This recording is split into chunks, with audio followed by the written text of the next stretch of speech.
Fala, moçada, tudo bem? Sou Joe Anderson Silva, esse mesmo, esse que vos fala, o muchacho, né, da turma do Enem, aquele que todos querem, que todos querem ver, né? É porque eu já casei, enfim, mas enfim, né? Vamos tratar de um assunto hoje que é recorrente, que é de colonização espanhola, tá? E eu queria chamar a atenção de vocês para uma coisa aqui que eu acho importante chamar. As questões de prova de vestibular do Enem, quando trazem a temática de colonização, a gente tem que tomar alguns cuidados, né? Porque a temática de colonização ela envolve aí mais ou menos uns 300 anos de história. Então alguma coisa disso aí sempre aparece em vestibular. E no caso do processo espanhol, ou no caso do processo dos ibéricos, e aí vamos lembrar que quando a gente fala ibéricos, nós estamos falando de Portugal e Espanha, existem comparações muito próximas que a gente pode fazer. A gente pode comparar, por exemplo, que no processo de colonização espanhola, assim como no processo de colonização portuguesa, houve a utilização do pacto colonial, houve a utilização do mercantilismo como proposta de política econômica, sem problemas algum. O que nós não podemos fazer é essa comparação que eu fiz entre os ibéricos, que é Portugal e Espanha, e a Inglaterra. A gente vai perceber que por mais que a Inglaterra tenha tentado estabelecer um domínio sobre as suas colônias, lá não houve pacto colonial. Não tiveram como fazer isso. Até porque lá nas 13 colônias, a galera fez comércio triangular, etc e tal.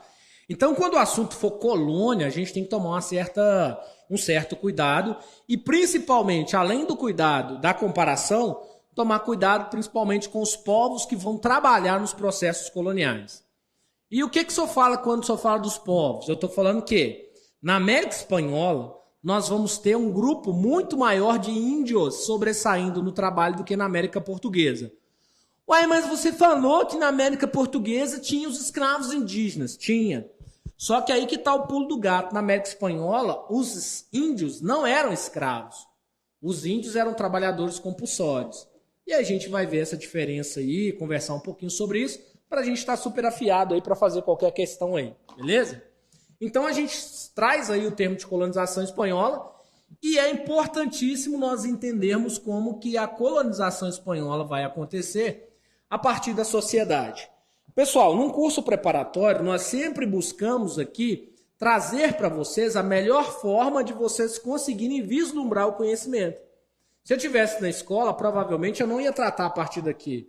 Na escola, muito provavelmente, nós íamos trabalhar a partir das invasões de Fernando Cortés, a partir da... Nós já fizemos a expansão de Cristóvão Colón, já sabemos que os espanhóis chegaram aqui. Então, esses detalhes, eles não vão fazer referência na nossa aula aqui, porque nós já vamos entrar para o processo de colonização. Para eu entender a colonização, eu tenho que entender como que como que a Espanha estabeleceu o processo de sociedade. Porque se eu entendo como funciona a sociedade, eu sei como que vai funcionar a colonização. No caso espanhol é bem tranquilo, inclusive, tá? A sociedade espanhola será dividida em alguns estados ou em algumas classes aí, né? Nós vamos ter os famosos chapetones, né? Os chapetones, eles são considerados uma sociedade diferente. Nós vamos ter aí os criolhos, né? E aí não tem termo pejorativo aqui, não é crioulos, é criolhos, tá? Dentro da lógica dos criolhos aqui, a gente vai ter também uma outra ideia, que são os mestiços. Além dos mestiços, nós temos os índios. A gente poderia colocar aqui sociedade nativa, né, os povos originários. E nós temos os negros. Uai, Anderson, mas os negros foram para a América Espanhola? Foram. Os negros foram utilizados como mão de obra escrava também na América Espanhola. Diga-se de passagem, o número de negros utilizado na América Espanhola, no primeiro processo de colonização da América Espanhola, foi muito maior do que o número de negros utilizados no Brasil. Inclusive, isso foi tema, né? E é tema aí de questões de prova. Colocam-se um gráfico para você avaliar, e aí dentro da avaliação do gráfico você estabelece uma ideia de conhecimento matemático histórico. Então tem que tomar cuidado. E por que a sociedade define a colonização? Olha só, porque os chapetones, gente, eles terão um lugar aqui, ó, muito, mas muito interessante. Eles serão os cargos, ou eles terão sob o seu jugo os cargos administrativos, né? Então presta atenção, para ter a administração de uma colônia espanhola, você precisa ser chapetone. E aqui está o pulo do gato, né? O que é um chapetone, Anderson? Chapetone, gente, é um espanhol puro sangue. Ele é nascido de pai e mãe espanhola na Espanha. Ele tem que ter essas três coisas, pai e mãe espanhol e nasceu na Espanha. Isso configuraria ele ser um chapetone, tá? Fora esse, ou fora o chapetone, que é esse puro sangue, deveria ter o crioulo, ou haveria o crioulo, que é uma espécie de espanhol mestiço. Presta atenção que ele não está aqui, ó. Ele é um espanhol, porém ele não é um puro sangue. Por que, Anderson? Porque esse espanhol aqui, ó, ele automaticamente teve um processo de vida diferenciado. Em qual sentido? Vamos pegar aqui um exemplo, né? Imagina que o Anderson é amigo do rei na Espanha, tá? E o Anderson casou aí com a Bia, tá? Casei com a Bia. O Anderson era chapetone, nascido de pai e mãe chapetone, era amigo do rei. O rei escolheu o Anderson para ir tomar conta de uma região lá na colônia. E o Anderson era casado com a Bia, que era também uma chapetone, né? Que era de pai e mãe espanhol. Só que eles viviam na Espanha. Aí o Anderson vai pegar suas coisas e vai descer para a colônia. Vou ali para a região da Argentina, vice-reino do Prata, né? E aí tô lá. A Bia engravida. Vai nascer o filho do Anderson com a Bia. Quando esse filho for nascer, o Anderson e a Bia quer que esse filho nasça onde? Lá na Espanha. Para ele ser puro sangue. Acontece um problema que o neném nasce prematuro de 7 meses. Ele não nasceu na metrópole, ele nasceu na colônia. Se ele nasceu na colônia, por mais que ele seja meu filho e filho da Bia, e por mais que nós sejamos chapetones, por mais que nós sejamos puro sangue, ele não é puro sangue mais, porque ele nasceu na colônia. Então ele vai ser chamado de crioulo. E aos crioulos era dado a lógica de mexer com a economia. E aí eu quero chamar a atenção para vocês aqui da questão comercial, tá? Por que, Anderson? Porque o comércio automaticamente vai ser a área que os crioulos mais vão mexer. Justamente a área comercial que faz frente aí à colonização. Nós vamos lembrar aqui, ó, nós vamos colocar um codinome nos crioulos agora. Lá na frente, vocês poderão falar que os crioulos é como se eles fossem a burguesia da América Espanhola, tá? Como se eles fossem. Deixa isso aí na sua anotação, né? Porque nós vamos facilitar o entendimento quando a gente lembrar disso aqui.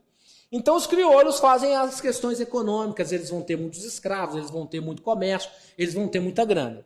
Abaixo dos crioulos, né, nós temos os mestiços, que são os nascidos a partir de europeus, índios, né, sociedade nativa, e os próprios europeus que vinham já mestiços, né, os índios, né, se a gente fosse colocar aqui, ó, para os mestiços, nós teríamos aqui a ideia da segurança, né, eles vão ser trabalhadores na área da segurança, principalmente são capatazes, né, etc e tal. Os índios serão os trabalhadores compulsórios, ou seja, eles vão prestar trabalho para os colonizadores. Trabalho compulsório.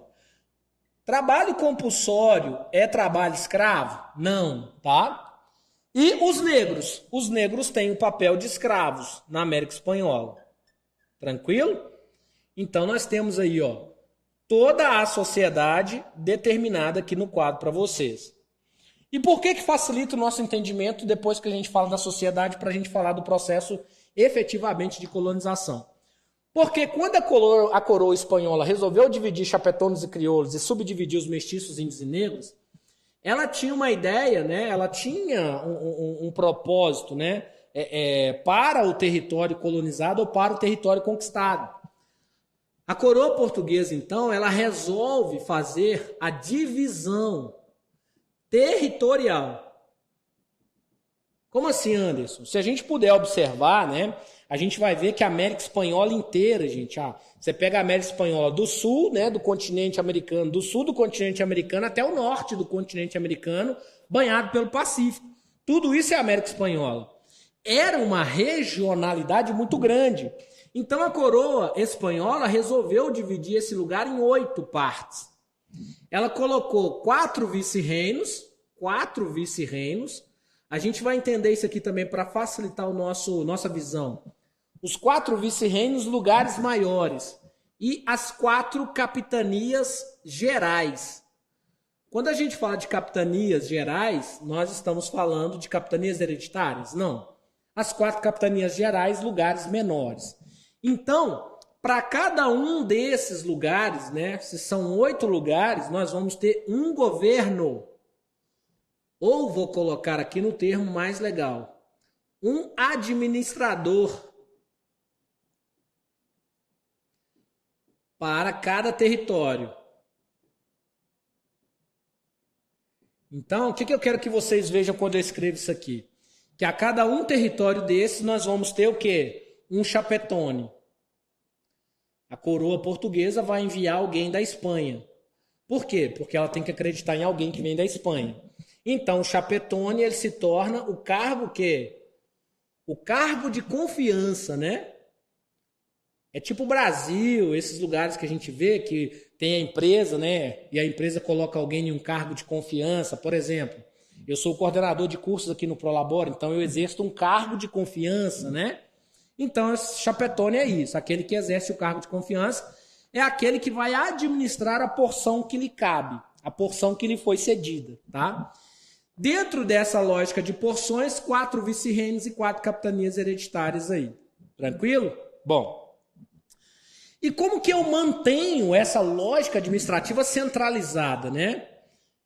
Então, os espanhóis centralizaram, né?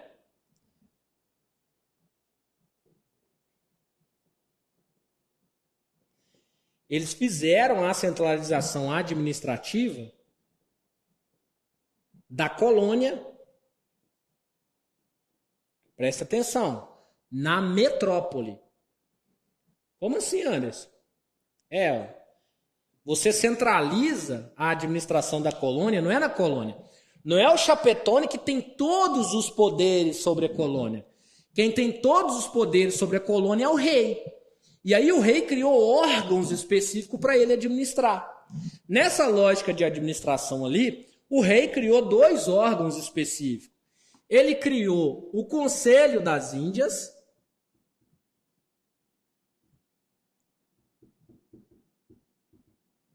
que é o órgão da administração, né, o órgão máximo da administração colonial, o Conselho das Índias.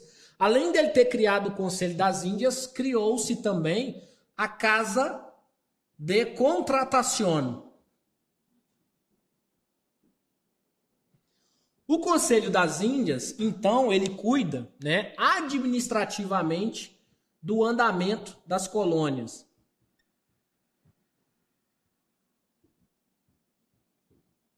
Ou seja, a administração central está na metrópole. O Conselho das Índias não fica na colônia, fica na metrópole. E a Casa de Contratação, ela centraliza a economia. Ou seja, a coroa portuguesa tinha certeza que ela precisava centralizar a economia para ela saber o tanto que ela ganhava da colônia e ela centralizava a administração para ela não ter problemas com os administradores locais. No processo da Casa de Contratação ainda criaram 2 sistemas, né? O sistema de frotas, ou seja, os navios, né, quando eles vinham das colônias, eles vinham em comboio, eles vinham junto e vinham em frota, para impedir o corsário, né, para impedir que os corsários e os piratas, né, roubassem a carga, e estabeleceram o sistema de porto único. Que é isso, Anderson? Todo mundo que saía da metrópole, quer dizer, todo mundo que saía da colônia é chegada na metrópole. Então, você sai da colônia e leva os produtos para a metrópole, tudo através de um sistema de porto único. E para que serve o sistema de porto único? Para controle de tudo que entra e sai da colônia. Era assim que eles ganhavam dinheiro. Era tipo o contador, entende? É tipo o contador do processo colonial. Aí vocês podem me perguntar assim, pô, Anderson, você falou pra gente que, né, no Brasil tinha a economia mineratória, tinha a economia depois canavieira, quer dizer, primeiro canavieira, depois mineratória, e na Espanha, o que aconteceu? Na Espanha, gente, houve grande exploração dos recursos minerais, né? Na lógica do metalismo. Os espanhóis, eles encontraram muito cedo, né, na regionalidade aí das colônias espanholas, o que nós chamamos de prata, né? Potosí, por exemplo, na Bolívia, foi extremamente explorada, né? Não só isso, os espanhóis também faziam uso da agricultura, né, e daqueles produtos que eram encontrados na própria América Espanhola. Tanto é verdade que depois nós vamos ter o coronelismo no Brasil, na Espanha nós vamos ter o caudilismo, né? Que são as pessoas que têm grande propriedade de terra e vão usufruir dessa grande propriedade de terra para produzir questões da agricultura. Nós temos um grande produto que vai ser cultivado desde muito cedo, né, na América Espanhola, que é o próprio café. Antes mesmo dos espanhóis chegarem, os incas, né, já faziam produção de café, principalmente em regiões colombianas, né, ali do Peru também. Então você tem aí já produtos que são engajados. Essas civilizações que vieram antes, tanto os maias quanto os incas e os astecas, e aí para a gente ter uma noção dos povos colombianos, né, ou os povos pré-colombianos que são colocados, você vai citar aí os astecas no México, os maias na região central e os incas na região sul, né?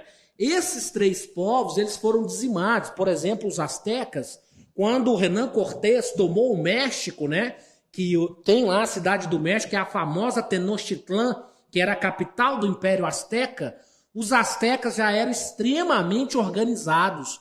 Foram suplantados pela pólvora, coisa que eles não conheciam ainda. Mas Tenochtitlán, a cidade das águas, né? Inclusive um tema de prova muito interessante.